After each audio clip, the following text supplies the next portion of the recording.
COVID-19 বা corona ভাইরাসের প্রকোপে গোটা পৃথিবী আজ স্তব্ধ।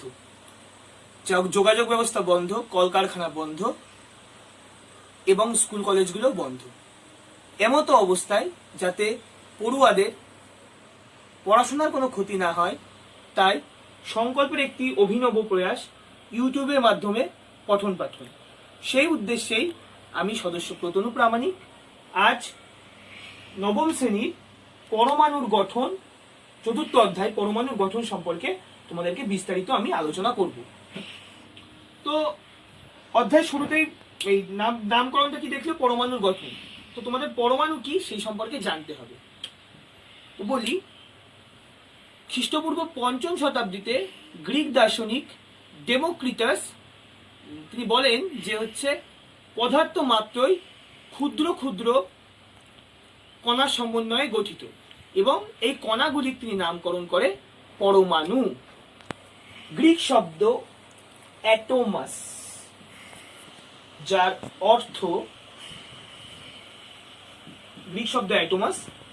অর্থ হচ্ছে অবিভাজ্য। এখান থেকেই ডেমোক্রিটাস অ্যাটম নামটি নেয় এবং এই নামটি করেন যে এই ক্ষুদ্র ক্ষুদ্র কণার নামই পরমাণু বা অ্যাটম। এরপর বিজ্ঞানী জন ডাল্টন 18 শতকের শুরুর দিকে বিভিন্ন বৈজ্ঞানিক পরীক্ষা নিরীক্ষার দ্বারা তিনি পরমাণু সম্পর্কিত একটি মতবাদ প্রকাশ করেন, যে মতবাদটিকে ডাল্টনের পরমাণুবাদ বলেও আমরা জানি। তো ডাল্টন কি বলেন তার এই মতবাদে? ডাল্টন বলেন, সকল পদার্থ অসংখ্য সূক্ষ্ম সূক্ষ্ম অবিভাজ্য নিরেট কণা দ্বারা গঠিত, যাদের পরমাণু বলে।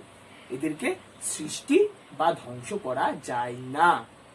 তারপর ভিন্ন ভিন্ন মৌলের পরমাণুর ভর ও ধর্ম ভিন্ন ভিন্ন হয়। তারপরের পয়েন্ট কি ছিল? একই মৌলের পরমাণুগুলির ভর ও ধর্ম একই। এই পয়েন্ট একটু ভালো করে দেখো, একই মৌলের পরমাণুগুলির ভর ও ধর্ম একই। তারপরের পয়েন্ট কি ছিল? যৌগ গঠনের সময় পরমাণুগুলি পূর্ণ সংখ্যা সরল অনুপাতে যুক্ত হয়। আমি যেখানে যেখানে দাগ দিয়েছি এগুলো তোমরা একটু ভালো করে দেখো। এই পয়েন্টগুলো, এই প্রথম 3টে পয়েন্ট তো অবশ্যই, প্রথম 2টো পয়েন্ট এই এ আর সি কেন বলছি সেটা তুমি বুঝতে পারবে একটু পরে। এই যে মতবাদটি দেন, এই যে মতবাদটি ডাল্টন দেয়, পরবর্তীতে অ্যাভোগাড্রো 1811 খ্রিস্টাব্দে এই ডাল্টনের যে পরমাণুবদ তার কিছু ভুল খুঁজে পায় এবং সেগুলি সংশোধন করার চেষ্টা করে। তো দেখো, এখানে ডাল্টন কি বলেছিলেন? ডাল্টন বলেছিলেন সকল পদার্থ অসংখ্য সূক্ষ্ম সূক্ষ্ম কণা দ্বারা গঠিত। আচ্ছা, সকল পদার্থ বলেছিলেন ডাল্টন, সকল পদার্থ বলেছিলেন, কিন্তু তার অর্থাৎ কি? তিনি বলে দেয়নি যে পদার্থটি মৌলিক না যৌগিক। কিন্তু পরবর্তীতে অ্যাভোগাড্রো সে এই মতবাদটি সংশোধন করে এবং এর থেকে অ্যাভোগাড্রো যৌগিক ও মৌলিক অণুর ধারণা দেয়। তাহলে কি এরপরে এই যে সকল পদার্থ ডাল্টন বলেছিল, এরপরে অ্যাভোগাড্রো এটা সংশোধন করেই যৌগিক ও মৌলিক অণুর ধারণা দেয়। তারপরে ডাল্টন কি বলেছিল? তারপরে ডাল্টন বলেছিল যে সকল পদার্থ অবিভাজ্য কণা দ্বারা গঠিত, অবিভাজ্য। কিন্তু পরবর্তীতে ইলেকট্রন, প্রোটন, নিউট্রন প্রভৃতি কণার অস্তিত্ব পরমাণুতে পাওয়া যায়। তাহলে আমরা বলতে পারবো না যে পরমাণু অবিভাজ্য। তাহলে এই কথাটাও। এরপরে কি? এরপরে দেখো আবার দাগানো আছে, আমি সবগুলো আগের থেকেই আন্ডারলাইন করে দিয়েছিলাম, যে নিরেট। রাদারফোর্ড তার পরীক্ষার মাধ্যমে এই নিরেট এই কথাটিও ভুল প্রমাণ করে। অর্থাৎ পরমাণু নিরেট নয়, এর মধ্যে অনেক ফাঁকা জায়গা আছে, সেটা রাদারফোর্ড তার পরীক্ষার মাধ্যমে প্রমাণ করে। এরপরে আর একটা পয়েন্ট তোমাদেরকে আমি দেখতে বলেছিলাম, পয়েন্ট সি, সেটা হচ্ছে একই মৌলের পরমাণুগুলির ভর ও ধর্ম একই হয়। এই পয়েন্টটাও ভুল প্রমাণিত হয়, এই মতবাদটিও ভুল প্রমাণিত হয়। কারণ আইসোটপ আবিষ্কারের পরে যখন নিউটন সংখ্যার আইসোটপ গুলোর ক্ষেত্রে কি হয়, পারমাণবিক সংখ্যা এক হলেও নিউটন সংখ্যার ভিন্নতা দেখা যায় এক্ষেত্রে কি, অর্থাৎ তাদের ভরেরও পার্থক্য থাকে, তাই আমরা বলতে পারবো না যে একই মৌলের পরমাণুগুলির ভর ধর্ম একই হয়। তাহলে এই ছিল ডাল্টনের পরমাণুবাদের কিছু ত্রুটি। ঊনবিংশ শতাব্দীর শেষ দিকে এবং বিংশ শতাব্দীর শুরুর দিকে ক্যাথোড রশ্মি, অ্যানোড রশ্মি, এক্স রশ্মি প্রভৃতি আবিষ্কার হওয়ার পরে এই যে পরমাণু যে অবিভাজ্য নয় সেটি আস্তে আস্তে প্রকট হতে থাকে। এবং এরপরই 1897 খ্রিস্টাব্দে বিজ্ঞানী জে জে থমসন ইলেকট্রন আবিষ্কার করে। তিনি একটি মোক্ষম নলে, বায়ুশূন্য মোক্ষম নলে উচ্চ বিভব প্রভেদ এবং নিম্ন চাপে একটি পরীক্ষা করেন, যেখানে দেখা যায় যে ক্যাথোড থেকে অ্যানোডের দিকে এক প্রকার প্রবাহ যাচ্ছে এবং এক প্রকার তরঙ্গ যাচ্ছে, এবং তিনি দেখেন যে সেই তরঙ্গটি ঋণাত্মক তড়িৎধর্মী এবং সেই তরঙ্গটি কতগুলি কণার স্রোত। এই কণাগুলিকে এই ঋণাত্মক কণাগুলিকে তিনি ইলেকট্রন নাম দেন। এই ঋণাত্মক কণাগুলিকে তিনি ইলেকট্রন নাম দেন। এরপর তিনি পরমাণু সম্পর্কিত একটি মডেল প্রতিস্থাপন করেন, যেটাকে থমসন মডেল বলে বা থমসনের পুডিং মডেল বলে। থমসন বলে যে পরমাণু একটি ধনাত্মক তড়িদাহিত গোলক, যার মধ্যে ইলেকট্রনগুলি সমানভাবে বিন্যস্ত থাকে। তবে থমসন এই মডেলটি থমসনের এই মডেলটি পরবর্তীতে গ্রাহ্য হয়নি, কারণ তিনি এই মডেলটি সঠিক সম্পূর্ণ ব্যাখ্যা তিনি দিতে ব্যর্থ হয় এবং এই থমসনের এই মডেলটি পরবর্তীতে নাকচ করে দেওয়া হয় বা গ্রাহ্য করা হয় না। এরপরে 1913 খ্রিস্টাব্দে বিজ্ঞানী আর্নেস্ট রাদারফোর্ড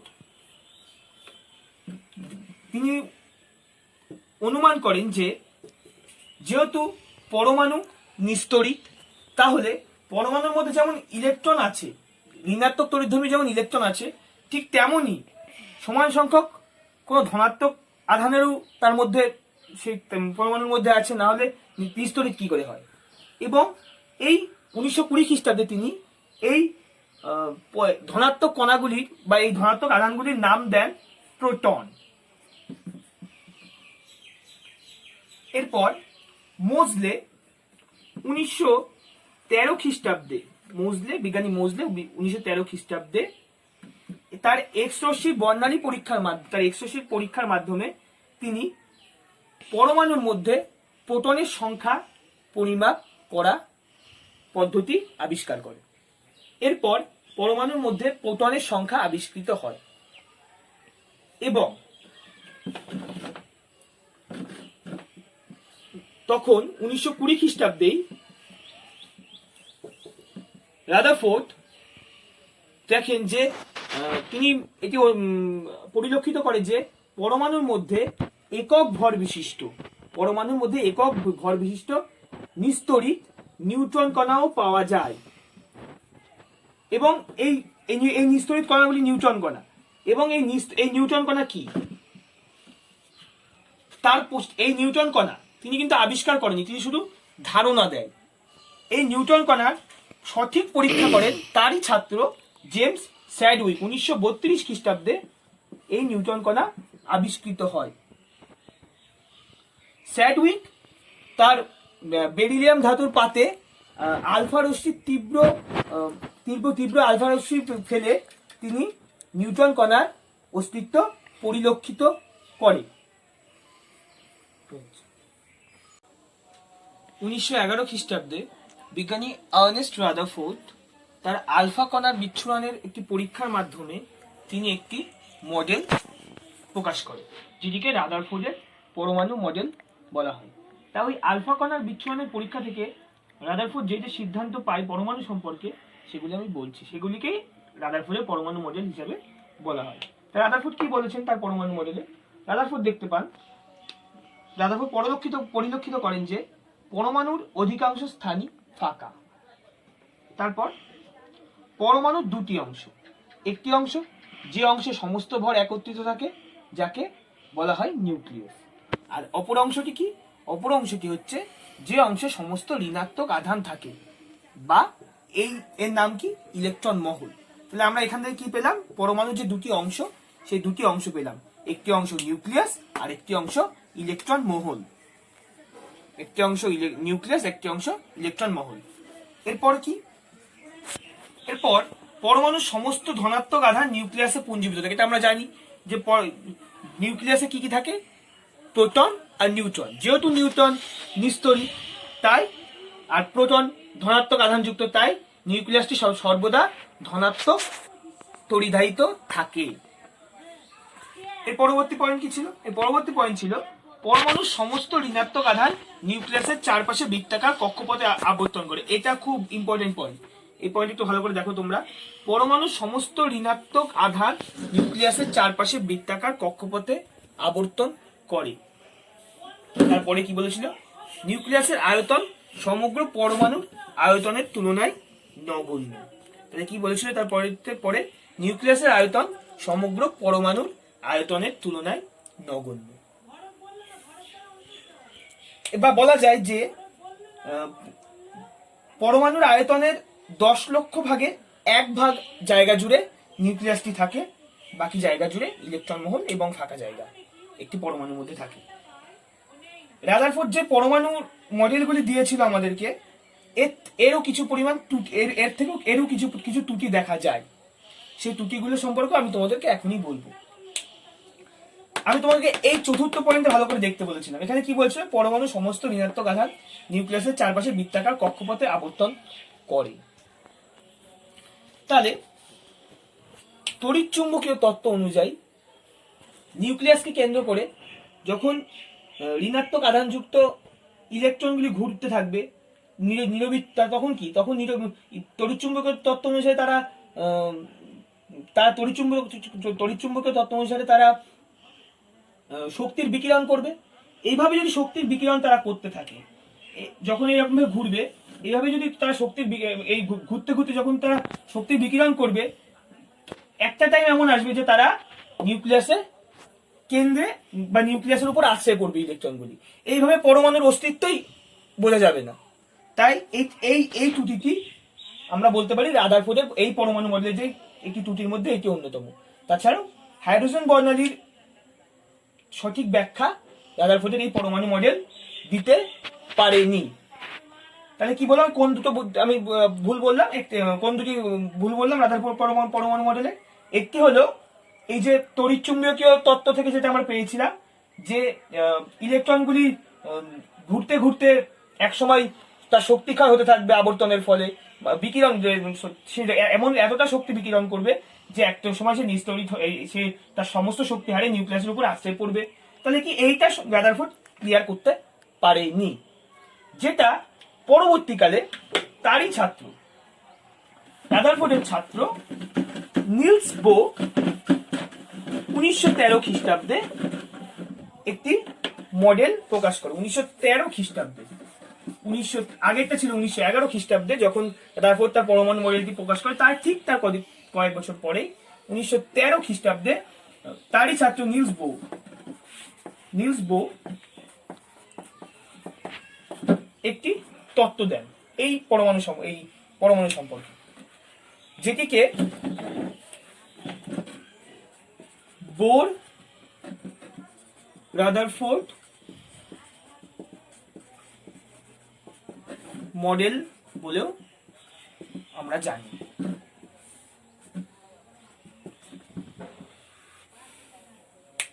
তো বোর তার এই পরমাণু মডেলে কি বলে? কি বলেছে? 1913 খ্রিস্টাব্দে বোর রাদারফোর্ড পরমাণু মডেলটি আমরা পাই। প্রথম নিলস বোর প্ল্যাঙ্কের কোয়ান্টাম তত্ত্ব থেকে একটি মডেল তৈরি করে, যেটাকে আমরা এই বোর রাদারফোর্ড পরমাণু মডেল হিসেবে বলি। তো সেখানে বোর কি বলে? সেখানে বোর বলে যে ইলেকট্রনগুলি আবর্তনের সময় তারা একটি নির্দিষ্ট কক্ষপথে আবর্তন করবে। অর্থাৎ ইলেকট্রনগুলি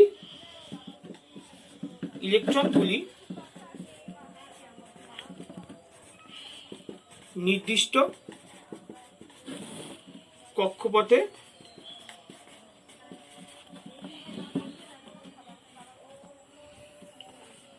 আবর্তন করে।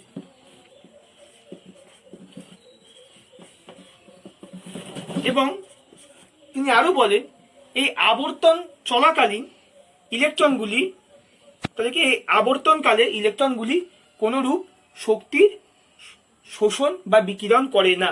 তাহলে কি নির্দিষ্ট কক্ষপথে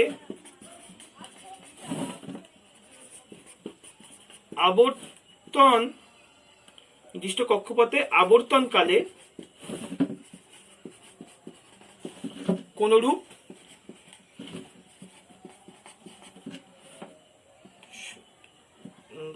শক্তির কোনরূপ শোষণ বা বিকিরণ হয় না। আমার হাত লেখা একটু খারাপ, হয় না। কি প্রথম পয়েন্ট আমি কি বললাম, ইলেকট্রনগুলি নির্দিষ্ট কক্ষপথে আবর্তন করে। কি এক একটি প্রতিটি ইলেকট্রনই তাদের নির্দিষ্ট সুনির্দিষ্ট কক্ষপথ আছে। যেরকম আমরা বলতে পারি যে সৌরজগতের যদি তুমি নিউক্লিয়াসকে সূর্যের সাথে তুলনা করো, তাহলে কি দেখবে তুমি, যে যেমন সূর্যকে কেন্দ্র করে গ্রহগুলি নির্দিষ্ট কক্ষপথে আবর্তন করে, ঠিক সেরকম ভাবে ইলেকট্রনগুলিও নিউক্লিয়াসকে কেন্দ্র করে নির্দিষ্ট কক্ষপথে আবর্তন করে। এবং তারপরের পয়েন্টে আমরা কি বলছি, যে নির্দিষ্ট কক্ষপথে আবর্তনকালে শক্তির কোনরূপ শোষণ বা বিকিরণ হয় না।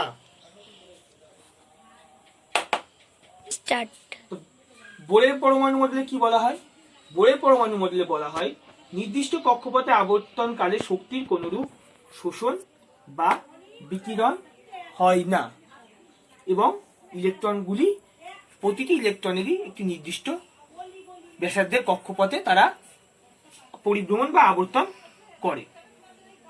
এবং এই যে আমি দেখিয়েছি এখানে, এটাকে যদি কেন্দ্রক বা নিউক্লিয়াস ধরা হয়, তাহলে এইগুলি হচ্ছে সেই নির্দিষ্ট আমি বলছি আমার হাতে লেখা একটু খারাপ, ছবিটা একটু খারাপ হয়েছে, একটু বুঝে নাও, বইও পেয়ে যাবে এই ছবিটা।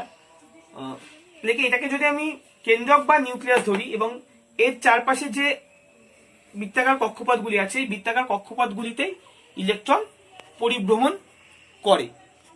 তাহলে এবার আমরা বলবো যে কোন কক্ষপথে কটি ইলেকট্রন থাকতে পারবে, তার একটা ধারণা আমরা এখান থেকে পেতে পারি। একটা সূত্র আছে, যে সূত্রটাকে বলা হয় 2n²। আমরা কক্ষপথগুলোর নাম কি দেখো আমরা কক্ষপথগুলোর নাম কি দিয়েছি। কেন্দ্রক বা নিউক্লিয়াসের সব থেকে কাছে যে কক্ষপথটি আছে সেটির নাম দিয়েছি কে, তারপরেরটির নাম দিয়েছি এল, তারপরটি এম, তারপর টেন, তারপরটি ডট ডট। এরপরে আরো কক্ষপথ আছে যেগুলো মানে কি K, L, M, N, O dot dot dot dot, এরকম কক্ষপথে আছে, এরকম কক্ষপথ আছে। এবং আরেকটা ব্যাপার যেটা বলে রাখি, যে এই যে তোমাদেরকে একটা বলি যে শক্তি স্তরটা কি জিনিস। ইলেকট্রনগুলি যখন নির্দিষ্ট কক্ষপথে থাকে, এই কক্ষপথটি হচ্ছে তার শক্তি স্তর। এই কক্ষপথ থেকেই সে তার শক্তি শোষণ করে, এই কক্ষপথে সে তার শক্তি শোষণ বা শক্তির বিকিরণটা করে। এবং এই কক্ষপথগুলিকেই কোয়ান্টাম স্তর বা শক্তি স্তর হিসেবে আমরা বলতে পারি। এবং প্রতিটি কক্ষপথেরই উপবৃত্তাকার কক্ষপথ, প্রতিটি কক্ষপথেরই উপকক্ষপথ আছে বা সাব অরবিটাল, যেটা আমরা তোমাদের বইয়ে দেওয়া নেই, তোমরা পরবর্তী ক্লাসে জানতে পারবে। তোমরা এটা যেটা বলছিলাম সেটা হচ্ছে নিউক্লিয়াসকে কেন্দ্র করে যে কক্ষপথগুলি আছে সেগুলিকে আমরা কে, এল, এম, এন, ও এরকম নামে আমরা যদি চিহ্নিত করি, তাহলে কি প্রথম যেটার মান এন, সব নিউক্লিয়াসের সবথেকে কাছে, নিউক্লিয়াসের পরবর্তী যে কক্ষপথ সেটাকে আমরা কি বলছি, সবথেকে কাছে সেই কক্ষপথকে বলছি আমরা, সেই কক্ষপথের মান কি n=1 যদি ধরি, বা কে কক্ষপথ যদি আমরা ধরি, তাহলে এই কক্ষপথে কটি ইলেকট্রন থাকতে পারে, তখন এই সূত্রটা তোমরা দেখবে 2n²। তাহলে প্রথম কে কক্ষপথে কটি ইলেকট্রন থাকতে পারবে, কে কক্ষপথে থাকতে পারবে 2 × n এর মান যদি 1 হয় তাহলে 1², তাহলে হচ্ছে 2। এরপরের কক্ষপথে কি, এর পরের কক্ষপথ এল কক্ষপথ। এল কক্ষপথে ঠিক সেরকম ভাবে তুমি দেখো 2 × 2 স্কোয়ার, তাহলে কত হয় 2 × 2 = 4, 4 × 2 = 8। তাহলে কি প্রথম কে কক্ষপথে কটা ইলেকট্রন থাকতে পারে সর্বাধিক? 2টো ইলেকট্রন। এল কক্ষপথে কটা ইলেকট্রন থাকতে পারবে? 8টি ইলেকট্রন। এরপরে এম কক্ষপথ, এম করছে একই ফর্মুলা 2n²। 2 × এম কক্ষপথটা কত নম্বর? 3 নম্বর। এন এর মান কত এখানে? এম এর ক্ষেত্রে এন এর মান কত? এম কক্ষপথের ক্ষেত্রে এন এর মান 3, তাহলে এই কত হচ্ছে 3 স্কোয়ার, তাহলে কত হচ্ছে 18। ঠিক এরকম ভাবেই চলতে থাকবে। তাহলে কি বললাম যে নিউক্লিয়াসের সব থেকে কাছে যে স্তরটি আছে, যে নিউক্লিয়াসের সব থেকে কাছে যে শক্তি স্তরটি আছে বা যে কোয়ান্টাম স্তরটি আছে, তার তার শক্তি সব থেকে কম এবং সব থেকে দূরে আস্তে আস্তে যত দূরে যেতে থাকবে তত উচ্চ শক্তি স্তর বা তাদের শক্তি উচ্চ মানের, তাই শক্তি বেশি, এটাও বলতে পারি আমরা। এটি হচ্ছে আমি তোমাকে বোঝালাম কক্ষপথের বিন্যাস বা কক্ষপথের বিন্যাস সম্পর্কে তোমাদের অল্প একটু বোঝালাম, তারপরে আমি আবার বলবো এই সম্পর্কে। আমরা শক্তি স্তর সম্পর্কে জানলাম, এরপরে আমরা কি জানবো? এরপরে আমরা বোরের পরমাণু মডেলের 3 নম্বর পয়েন্টে আমরা আলোচনা করব। 3 নম্বর পয়েন্টে কি? 3 নম্বর পয়েন্টে হচ্ছে উচ্চ শক্তি স্তর থেকে যখন কোনো একটি ইলেকট্রন নিম্নস্তর শক্তি স্তরে লাফ দেবে তখন সে শক্তির বিকিরণ করবে। তাহলে কি বললাম? উচ্চতর শক্তি স্তর থেকে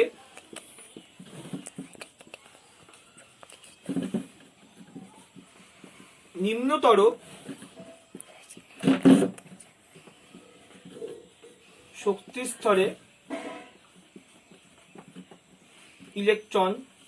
শক্তি স্তরে ইলেকট্রন গেলে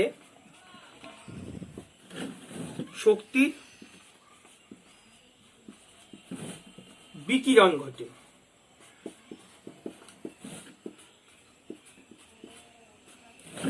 তাহলে কি বললাম? উচ্চতর শক্তি স্তর থেকে নিম্নতর শক্তি স্তরে ইলেকট্রন গেলে শক্তির বিকিরণ ঘটে। ঠিক এরকম ভাবে আমরা বলতে পারি যে নিম্নস্তর শক্তি স্তর থেকে যখন উচ্চতর কোনো শক্তি স্তরে যায় তখন ইলেকট্রন শক্তি শোষণ করে। তাহলে কি আমরা 3টে পয়েন্ট, আমরা যে রাদারফোর্ডের পরমাণু মডেলের যে রাদারফোর্ড বোর্ডের পরমাণু মডেলের আমরা 3টে দিক আমরা পেয়ে গেলাম। সাথে সাথে আমরা কি পেলাম?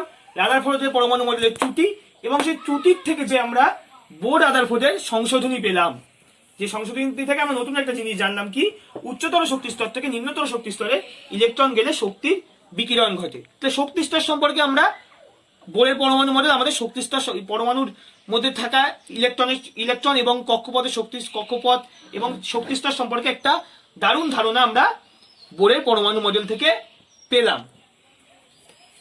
এরপর আমরা কি পড়ব?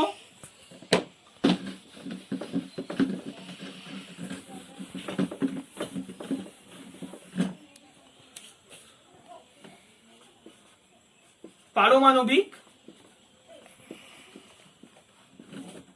ক্রমাঙ্ক। আচ্ছা, পারমাণবিক ক্রমাঙ্ক কি জিনিস?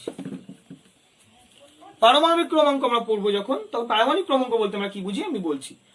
পারমাণবিক ক্রমাঙ্ক বলতে পরমাণুর নিউক্লিয়াসে অবস্থিত প্রোটন সংখ্যাকেই আমরা পারমাণবিক ক্রমাঙ্ক বলতে পারি। তাহলে আমি যেমন বলছি সোডিয়াম পরমাণু, এনে, তো সোডিয়ামের সংকেত এনে, সোডিয়াম পরমাণুর পারমাণবিক সংখ্যা কত? 11, অর্থাৎ এর মধ্যে 11টি প্রোটন বর্তমান। আচ্ছা, পারমাণবিক তাহলে কি বলা যায়? তো পারমাণবিক ক্রমাঙ্ক যখন, তাহলে আমরা কি বলবো? এই পারমাণবিক ক্রমাঙ্ক কি ডিনোট করে? পারমাণবিক ক্রমাঙ্ক ডিনোট করে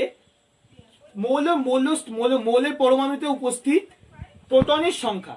মৌলের পরমাণুতে উপস্থিত প্রোটনের সংখ্যায় ডিনোট করে এই পরমাণু ক্রমাঙ্কতে। এরপরে আমরা কি পড়বো? এরপরে আমরা পড়বো, হ্যাঁ, আরেকটা জিনিস যেটা বলছি, যে তোমরা তো জানো যে পরমাণুর মাত্রাই নিস্তড়িত, অর্থাৎ কি যদি এই সোডিয়াম পরমাণুতে 11টি ইলেকট্রন থাকে, এই 11টি প্রোটন থাকে, তাহলে ঠিক সমসংখ্যক আধান বিশিষ্ট ইলেকট্রনও থাকবে। তাহলে কি 11টি প্রোটন যেহেতু সোডিয়াম পরমাণুতে বর্তমান, ঠিক এরকম ভাবে 11টি ইলেকট্রনও বর্তমান। তাহলে আমরা ইলেকট্রন সংখ্যা বলতে পারি যে পারমাণবিক ক্রমাঙ্ক হিসেবে আমরা ইলেকট্রন সংখ্যাকে বলতে পারি। এই পারমাণবিক ক্রমাঙ্ককে জেড দ্বারা ডিনোট করা হয়। এই পারমাণবিক ক্রমাঙ্ককে কি দ্বারা ডিনোট করা হয়? জেড দ্বারা ডিনোট করা হয়। এরপরে আমরা কি পড়বো? এরপরে আমরা পড়বো ভর সংখ্যা। আচ্ছা, ভর সংখ্যা কি জিনিস? ভর সংখ্যা বলতে পরমাণুর নিউক্লিয়াসে অবস্থিত প্রোটন সংখ্যা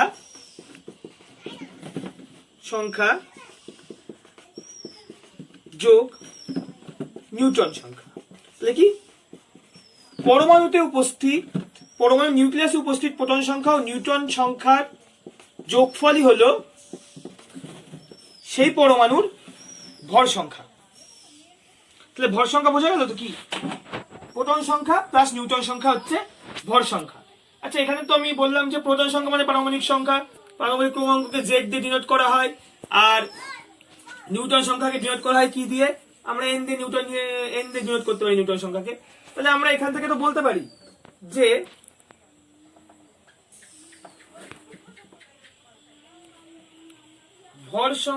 এখান থেকে বলতে পারি ভর সংখ্যা সমান সমান, আমরা যদি ভর সংখ্যা সমান এ ধরি, তাহলে বলতে পারি তো এ সমান সমান জেড প্লাস এন। আবার আমরা দেখো বলতে পারি জেড সমান সমান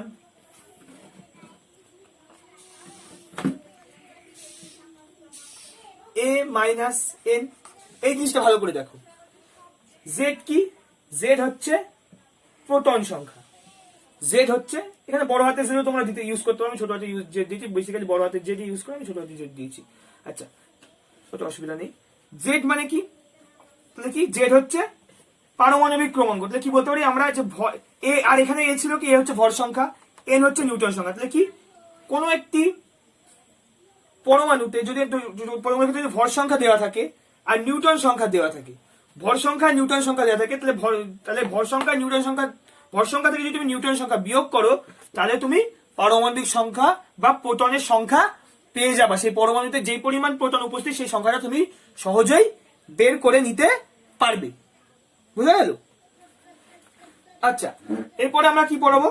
এরপরে আমরা পড়াবো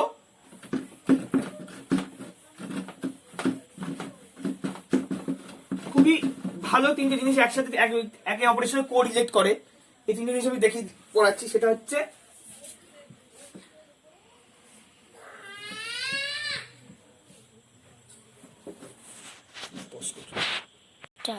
তা আমরা যে জিনিসটা পড়াবো এরপরে সেটা হচ্ছে খুব তিনটে ভালো দারুণ জিনিস, যে তিনটে জিনিস একে অপরের সাথে কোরিলেট করে। সেগুলি হলো আইসোটোপ,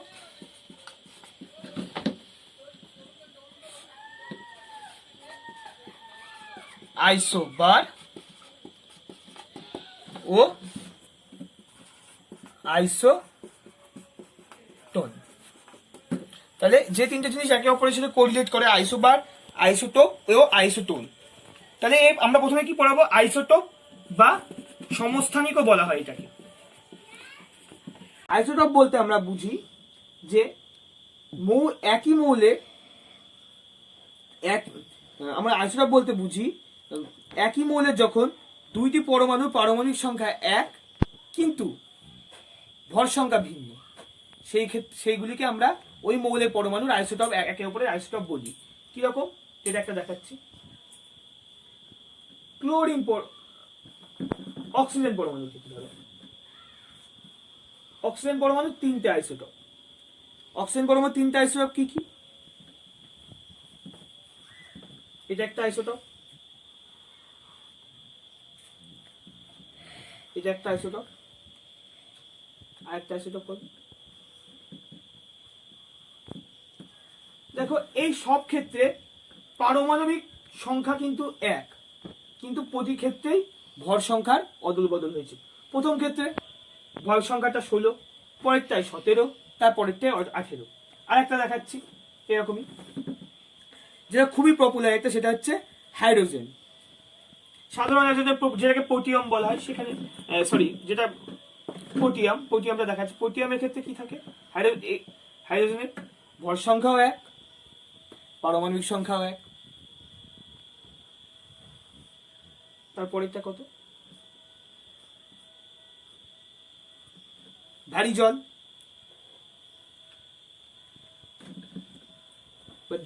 সরি ভারী জল বলছেন, ভারী হাইড্রোজেন। তারপরেরটা কি,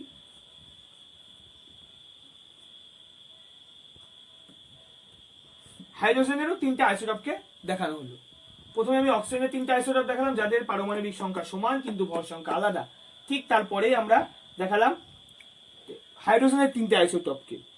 প্রথম দিকের নাম তো তোমরা জানো, প্রোটিয়াম, তারপরটা ডয়টেরিয়াম, তারপরটা ট্রাইটেরিয়াম। এখানে কি হয়, এই তিনটে ক্ষেত্রে দেখো পারমাণবিক সংখ্যা কিন্তু এক, অর্থাৎ প্রতিটার ক্ষেত্রে প্রোটন সংখ্যা এক বা ইলেকট্রন সংখ্যা এক, কিন্তু প্রতি ক্ষেত্রে ভর সংখ্যা পরিবর্তন ঘটছে। প্রথম ক্ষেত্রে নিউটন শূন্য প্রোটিয়ামে, তারপরে একটা নিউটন, তারপরে দুটো নিউটন আছে। ট্রাইটেরিয়ামের ক্ষেত্রে নিউটন সংখ্যা 2, ডয়টেরিয়ামের ক্ষেত্রে নিউটন সংখ্যা 1, আর প্রোটিয়ামে কোনো নিউট্রন নেই, শুধু প্রোটন আছে নিউক্লিয়াসে। ঠিক সেরকম ভাবে আমরা অক্সিজেনেরও তিনটে আইসোটপ পেয়ে গেছি। এবার আমরা আইসোটপ পড়ালাম, তো আইসোটপের কতগুলি বৈশিষ্ট্য আমি মুখে বলে দিচ্ছি। প্রথম বৈশিষ্ট্য যেটা বারবার আলোচনা করছে যে আইসোটপগুলি পারমাণবিক সংখ্যা সমান হয়। তারপরে পয়েন্ট কি, কোন মৌলের রাসায়নিক ধর্ম পারমাণবিক সংখ্যার উপর নির্ভর করে, ভর সংখ্যার উপর নির্ভর করে না। তারপরের পয়েন্ট হচ্ছে একই মৌলের আইসোটপ পরমাণুগুলির বিভিন্ন কক্ষে ইলেকট্রন সংখ্যা, ইলেকট্রন বিন্যাস একই থাকে। তাহলে কি বললাম, এই পয়েন্ট ভালো করে শুনুন।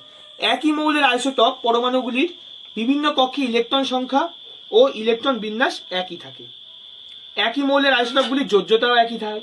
তাহলে কি, আমরা মোটামুটি আইসোটপের কয়েকটি বৈশিষ্ট্য পেলাম। তোমরা বই থেকেও পড়ে নিতে পারো আইসোটপের বৈশিষ্ট্যগুলি, তোমরা বইয়েও পেয়ে যাবে, আইসোটপের বৈশিষ্ট্যগুলি ভালোভাবে পাবে। আমি যেটা বোঝানো সেটা বুঝিয়ে দিলাম, আইসোটপ কাকে বলে। আচ্ছা, এরপরে আমরা কি পড়বো, আইসোবার। খুবই ইন্টারেস্টিং। আমি তোমাকে প্রথমে বলেছিলাম আইসোটপ, আইসোবার আর আইসোটন তুমি কোরিলেট করতে পারবে। তাহলে আমরা পরে পড়াচ্ছি কি, আইসোবার। প্রথমে আমরা আইসোটপ পড়ালাম, এরপরে পড়াবো আইসোবার। আইসোবার কি, আইসোবার গুলির ক্ষেত্রে এক্ষেত্রে যেরকম পারমাণবিক সংখ্যা সমান ছিল কিন্তু ভর সংখ্যা আলাদা ছিল, এবার আইসোবারের ক্ষেত্রে কি হবে, আইসোবারের ক্ষেত্রে পারমাণবিক সংখ্যায় পরিবর্তন হবে কিন্তু ভর সংখ্যা এক থাকবে। উদাহরণ দেখাচ্ছি, দেখো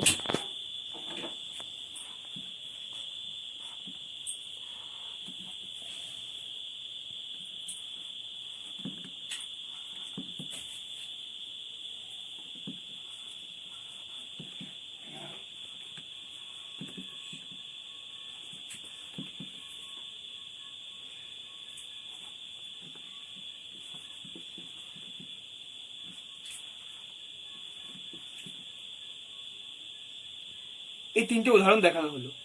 এই তিনটি ক্ষেত্রেই প্রথমে আর্গন দেখালাম, তারপরে পটাশিয়াম, তারপরে ক্যালসিয়াম। এই তিনটে ক্ষেত্রে এই তিনটে আইসোবার। এরা আইসোবার কেন, কারণ এদের দেখো এই ভর সংখ্যা, উপরের দিকে তাকাও, উপরে থাকে ভর সংখ্যা। আমরা যেটা পড়িয়েছিলাম, এটা আমি যদি দেখাই, এটা যদি একটা মৌলের পরমাণু, একটা মৌল ধরো, একটা মৌল ধরো, তাহলে কি এই উপরে থাকে পারমাণবিক সংখ্যা, যেটাকে আমরা কি দিয়ে ডিনোট করেছিলাম, জেড দিয়ে, যেটাকে আমরা জেড দিয়ে ডিনোট করেছিলাম। আর নিচে থাকে যেটাকে আমরা জেড দিয়ে ডিনোট করি, তাহলে কি জেড থাকবে কোথায়, জেড থাকবে নিচে, আর উপরে থাকবে কি এ সমান সমান কি ছিল, এ সমান সমান ছিল ভর সংখ্যা, এ থাকবে উপরে এবং জেড থাকবে নিচে। তাহলে সেরকম ভাবে দেখো তুমি উপরে থাকে কে, উপরে থাকে ভর সংখ্যা, তাহলে দেখো ভর সংখ্যা তিনটের ক্ষেত্রে সমান তো, কিন্তু পারমাণবিক সংখ্যা দেখো বদল হচ্ছে। তাহলে কি, যেগুলির ভর সংখ্যা সমান সেইগুলিকে আমরা একে অপরের আইসোবার বলবো। এরপরে আমরা ঠিক কি পড়বো, এরপরে আমরা পড়বো আইসোটন। আমরা পড়বো আইসোটন। আইসোটন কি, আমি প্রথমে তিনটে আইসোটন লিখে নিচ্ছি, তোমরা দেখো, তারপরে তোমরা নিজেরা বুঝতে পারবে কি বলতে চাচ্ছি।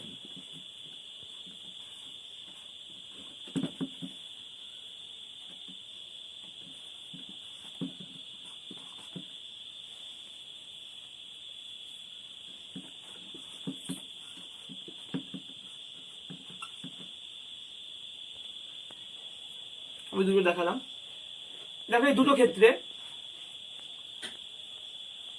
একটা দেখালাম সিলিকন আর পরেরটা ফসফরাস, আমি দুখানা দেখিয়েছি। দেখো প্রথম এই দুটি ক্ষেত্রে না ভর সংখ্যা এক, ভর সংখ্যা প্রথমটা ক্ষেত্রে 30, পরেরটা 31, না পারমাণবিক সংখ্যা এক, কিন্তু এদের কিন্তু নিউটন সংখ্যা এক। কিরকম তুমি দেখো, আমার নিউটন সংখ্যা কি করে ক্যালকুলেট করব? নিউটন সংখ্যা ক্যালকুলেট করবো কেমন করে? নিউটন সংখ্যা যদি n হয় তাহলে আমরা লিখতে পারি তো যে a মাইনাস জেড, যেখানে a কি ছিল? a ছিল ভর সংখ্যা, z কি ছিল? z ছিল পারমাণবিক সংখ্যা। প্রথমটার ক্ষেত্রে ভর সংখ্যা কত বসাও? 30, আর z কত ছিল? পারমাণবিক সংখ্যা কত ছিল? পরে পারমাণবিক সংখ্যা কত ছিল? পারমাণবিক সংখ্যা ছিল 14, 30 বিয়োগ 14 কত পেলাম? 16 পেলাম। প্রথম ক্ষেত্রে দেখালাম। দ্বিতীয় ক্ষেত্রটা দেখো আরেকবার, সেম ফর্মুলা, n সমান সমান a মাইনাস z। এখানে আমরা বসাও n সমান সমান কি বসালাম? n সমান সমান যদি আমি এখানে a কি, a হচ্ছে 31 ভর সংখ্যা, বিয়োগ p পারমাণবিক সংখ্যা কত? পারমাণবিক সংখ্যা হচ্ছে 15, p এর পারমাণবিক সংখ্যা কত ছিল? 15। তাহলে এখানে এটা বিয়োগ করো, এটা তুমি এক্ষেত্রে পাবে কত? 16। তাহলে আমরা দুটো নিউটন সংখ্যা পেয়ে গেলাম। এখানে নিউটন সংখ্যা সমান, তাহলে কি হচ্ছে না, তিনটে জিনিস আগে দেখো, তিনটে জিনিসের মিল অমিল এখান থেকে দেখলে বুঝতে পারবে। প্রথমে বলেছিলাম যে এটা তিনটে একে অপরকে কোরিলেট করে বিভিন্ন রকম ভাবে। দেখো আইসোটপ গুলির ক্ষেত্রে কি হয় আমি আবার বলছি, আইসোটপ গুলির ক্ষেত্রে পারমাণবিক সংখ্যা এক থাকে, তবে ভর সংখ্যা আলাদা থাকে। আইসোবার গুলির ক্ষেত্রে কি থাকে? আইসোবার গুলির ক্ষেত্রে ভর সংখ্যা এক থাকে কিন্তু পারমাণবিক সংখ্যা থাকে আলাদা। আর আইসোটোন গুলির ক্ষেত্রে কি থাকে? আইসোটোন গুলির ক্ষেত্রে নিউটন সংখ্যা শুধু এক থাকে, বাকিগুলো আলাদা থাকতে পারে। ঠিক আছে, এই আমি তাহলে কি আইসোটপ, আইসোবার ও আইসোটোন সম্পর্কে বিস্তারিত আলোচনা আমি তোমাদেরকে করলাম। আমরা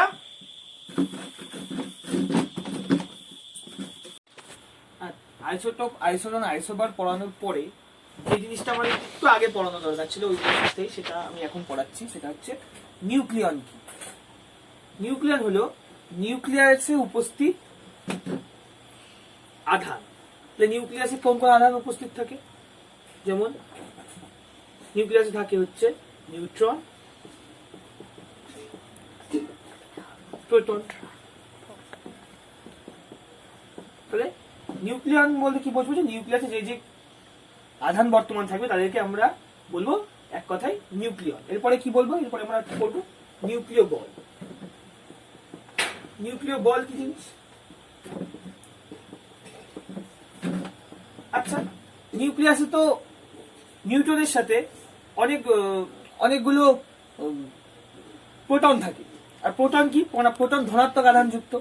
তাহলে তো এরকম হতে পারতো যে প্রোটন যেহেতু ধনাত্মক আধান যুক্ত, আমরা জানি যে ধনাত্মক আধান না তারা পরস্পরকে সবসময় বিকর্ষণ করে। এর ফলে যদি এইরকম বিকর্ষণের ফলে সবসময় কি হতো? নিউক্লিয়াসের একটা কোনো সময় একটা স্বাভাবিক শেপ পাওয়া যেত না। সবসময় যদি তারা তাহলে নিউক্লিয়াসের স্থায়িত্ব পাওয়া যেত না। নিউক্লিয় বলটাই হচ্ছে সেই স্থায়িত্বটা প্রদান করে। তাহলে কি?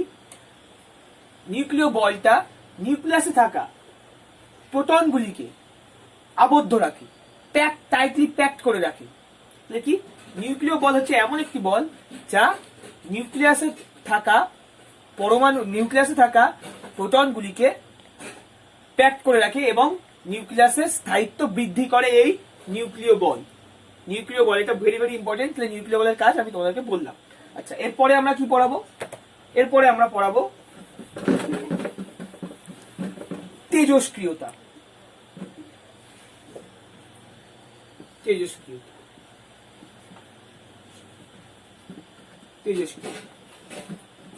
তেজস্ক্রিয়তা কেন ঘটে? তেজস্ক্রিয়তার কারণ কি? তেজস্ক্রিয়তা কি জিনিস? এটা আমাদের পড়তে হবে। তেজস্ক্রিয়তা কখন ঘটে? যখন নিউক্লিয়াসে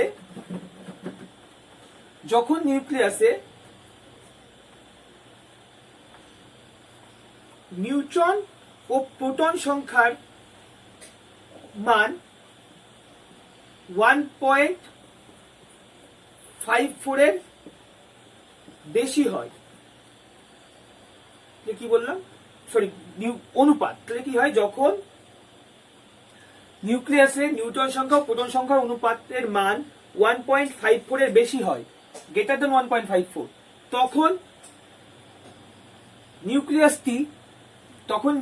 নিউক্লিয়াসটি কি হয়, নিউক্লিয়াসটি ভেঙে একটি নতুন একটি ধর্মবিশিষ্ট প্রোটনের সৃষ্টি করে।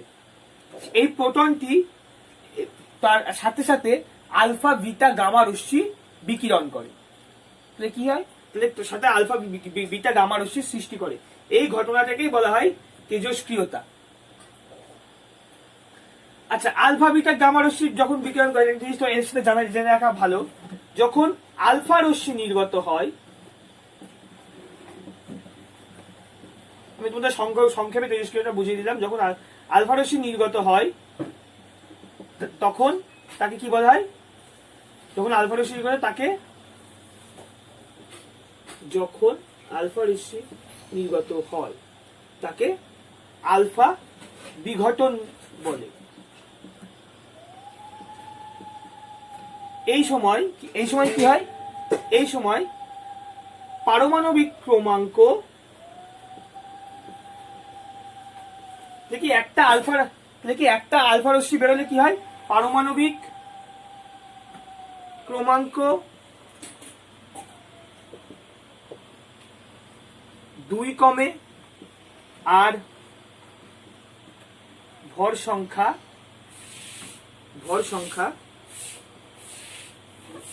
4 কমে। ঠিক সেরকম ভাবে যখন একটা বিটা রশ্মি বের হয়, নির্গত হয়, যখন একটি বিটা রশ্মি নির্গত হয় তাকে বিটা বিঘটন বলে। আর এই সময় কি হয়, এই সময় একটি বিটা রশ্মি বের হলে কি হয়, পারমাণবিক ক্রমাঙ্ক 1 বাড়ে, কিন্তু ভর সংখ্যার কোনো পরিবর্তন হয় না, অর্থাৎ ভর সংখ্যা অপরিবর্তিত। এরপরে আমরা কি বলবো, তাহলে কি আলফা বিঘটন হলো, বিটা বিঘটন হলো, পড়ে থাকলো কি গামা বিঘটন। গামা বিঘটনটা আমরা তাহলে পড়াই। গামা বিঘটন কি, গামা রশ্মি যখন নির্গত হয়, নির্গত হলে তাকে, সেই ঘটনাকে কি বলে, গামা বিঘটন, তাই তো, গামা বিঘটন বলে। এক্ষেত্রে পারমাণবিক সংখ্যা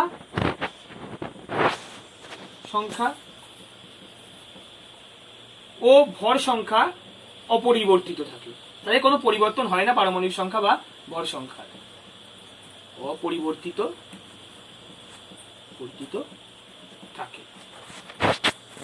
তাহলে এই হলো তেজস্ক্রিয়তা। আমি সংক্ষেপে তেজস্ক্রিয়তা তোমাদের, আমরা আজকে আমাদের শেষ টপিক পড়ি আমাদের আজকের মতো, আমরা পরমাণুর গঠন চ্যাপ্টারটি শেষ হয়ে যাবে। সেটি হলো আয়নীভবন ভবন শক্তি বা আয়নন শক্তি। এটা লাস্ট টপিক। আমি তাহলে পড়াচ্ছি এখন কি, আয়নীভবন ভবন শক্তি বা আয়নন শক্তি। সাধারণ অবস্থায় হাইড্রোজেন পরমাণুতে উপস্থিত একটি ইলেকট্রনকে তার কক্ষপথ থেকে, তোমরা জানো যে হাইড্রোজেন পরমাণুর একটি ইলেকট্রন থাকে, তাহলে কি বললাম, হাইড্রোজেন পরমাণুর একটি ইলেকট্রনকে তার কক্ষপথ থেকে অসীম দূরত্বে নিয়ে যেতে যে পরিমাণ শক্তির প্রয়োজন হয় তাকেই বলা হয় আয়নীভবন শক্তি। তাহলে বোঝা গেল আয়নীভবন শক্তিটা কি জিনিস। আর আয়নীভবন শক্তি তাহলে বোঝা গেল, আমি তোমার বইয়ের থেকে দেখে নিতে পারো। এরপরে আমি কি পড়াবো, এরপরে আমরা পড়াবো ক্যাটায়ন বা অ্যানায়ন। এটা এর সাথে এই চ্যাপ্টারের জিনিস, সেই জিনিস বুঝিয়ে দিচ্ছে। ক্যাটায়ন ও অ্যানায়ন কি আমরা জানি কি, সাধারণ অবস্থায় প্রতি পরমাণু কি থাকে, পরমাণু নিস্তরিত অবস্থায় থাকে। কিন্তু যখন পরমাণু থেকে একটি ইলেকট্রন নির্গত হয়, একটি বা দুটি যখন ইলেকট্রন নির্গত হয়, তখন কি, যখন ইলেকট্রন নির্গত হয় তখন সেই পরমাণুতে পজিটিভিটি বেড়ে যায় পরমাণুর মধ্যে। কি, সে পরমাণু ধনাত্মকতা বৃদ্ধি পায়। ধনাত্মকতা বৃদ্ধি পায়। আর যখন ইলেকট্রন গ্রহণ করে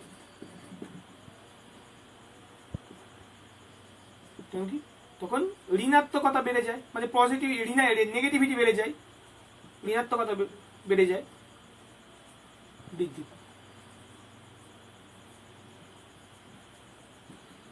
তাই কি